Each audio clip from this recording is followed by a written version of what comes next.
Bonjour, bienvenue chez Apoha, bienvenue chez vous.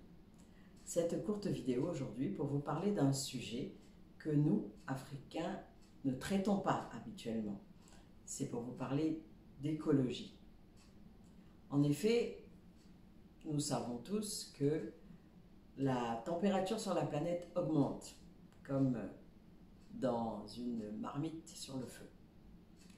En effet, vous avez vu que depuis quelque temps, vous avez de plus en plus chaud. Et je vous dirais même, je suis partie de la Côte d'Ivoire depuis 30 ans. Quand je partais, les températures dites extrêmes avoisinaient les 30 degrés. Et maintenant, nous sommes autour de 40-43 degrés régulièrement.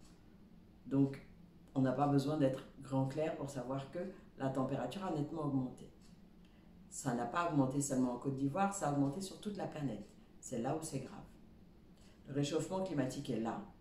Il est, hélas, l'œuvre des pays dits développés. Et le problème, c'est que leur développement s'est fait au détriment, leur développement s'est fait au détriment de la nature, au détriment de l'écologie, des écosystèmes, des forêts, des animaux, de la vie animale.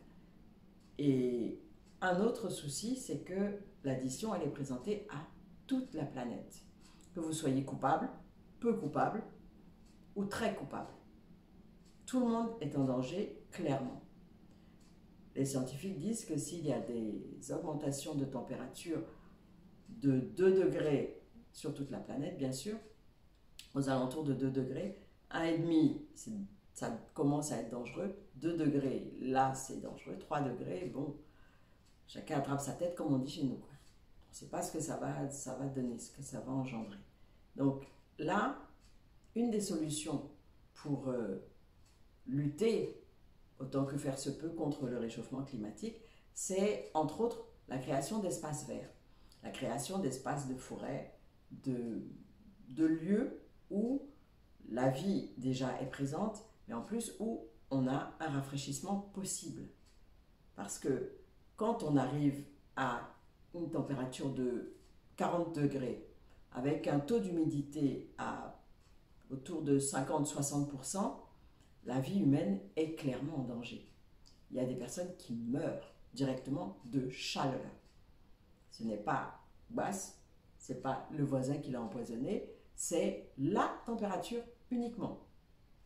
Ça arrive le plus souvent aux personnes vulnérables. Je ne dis pas seulement les personnes âgées, mais les gens qui ne sont pas forcément en bonne santé et qui ne sont pas forcément trop résistants. Mais au bout d'un moment, même avec de la résistance, on en meurt. Donc, comme je disais tout à l'heure, un des moyens pour lutter contre ça, ce ne sont pas des moyens énormes, mais ce sont des moyens signifiants, c'est d'avoir des espaces verts, c'est d'avoir des forêts, c'est d'avoir des zones où la température n'est pas très élevée et où on est protégé des rayons lumineux et où la nature est encore la nature. Ceci m'amène au but principal de ma vidéo, c'est que j'ai appris récemment qu'il y avait une zone de 148 hectares de forêt et d'écosystèmes qui est située à Bingerville, qui était prévue pour la construction d'un hôtel de 1000 personnes.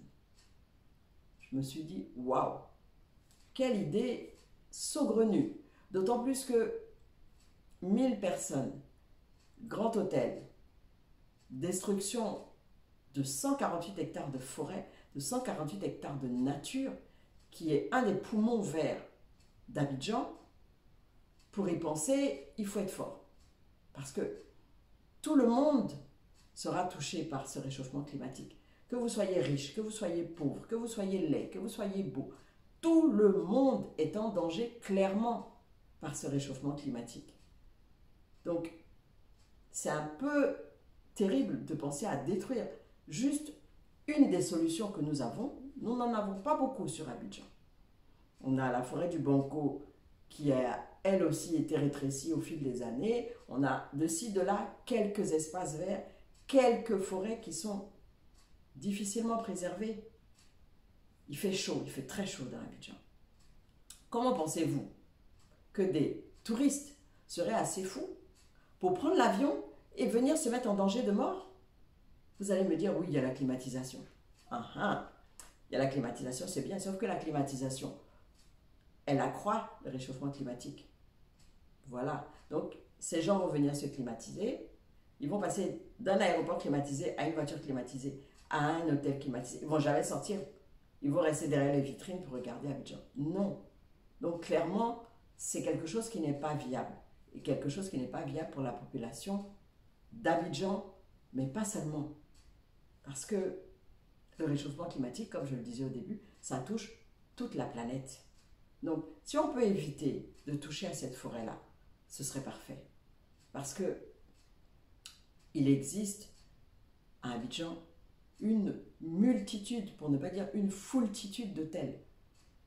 Il existe une foultitude de constructions, une multitude de maisons et une destruction accélérée de nos espaces verts. Regardez le quartier La Palmeraie. On ne l'a pas appelé Palmeraie parce qu'il y avait des jolies maisons. On l'a appelé Palmeraie parce qu'il y avait des palmiers. Allez chercher une trace de palmier là-bas. J'en vois pas. En tout cas, il se cache très bien.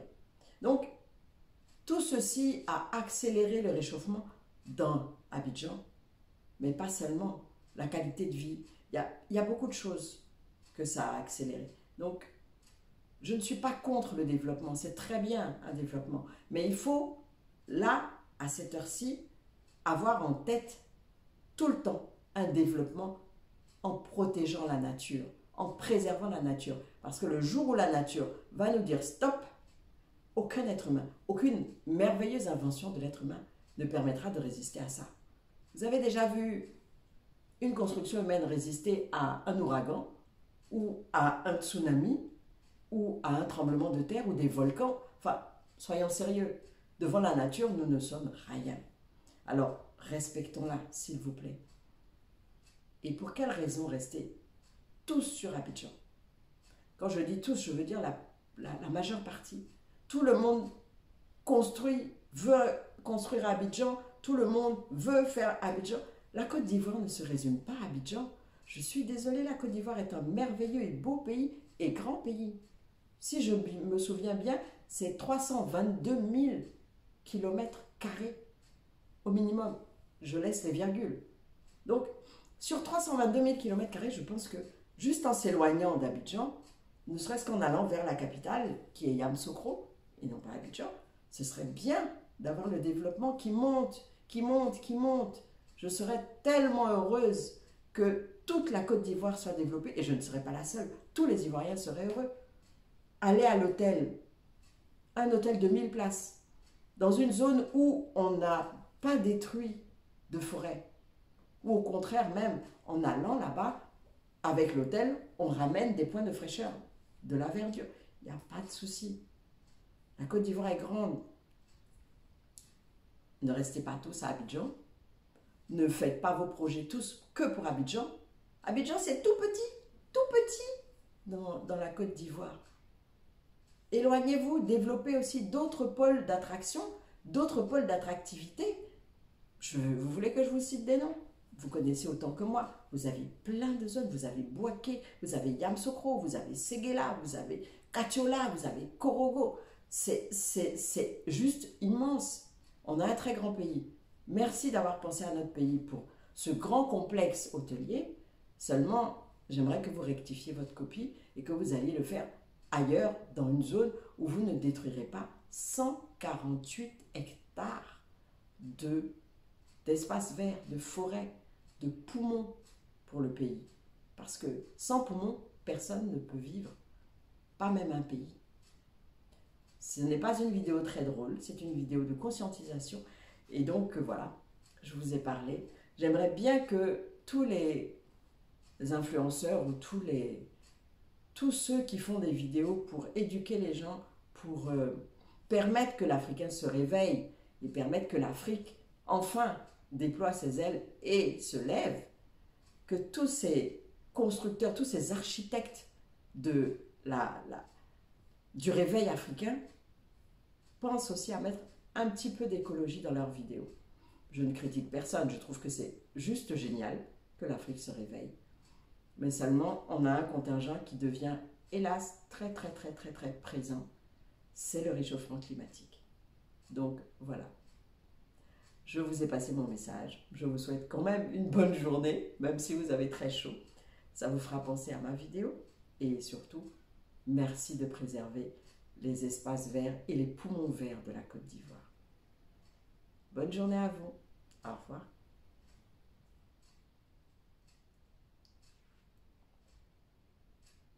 Tidididididi. Je l'ai faite.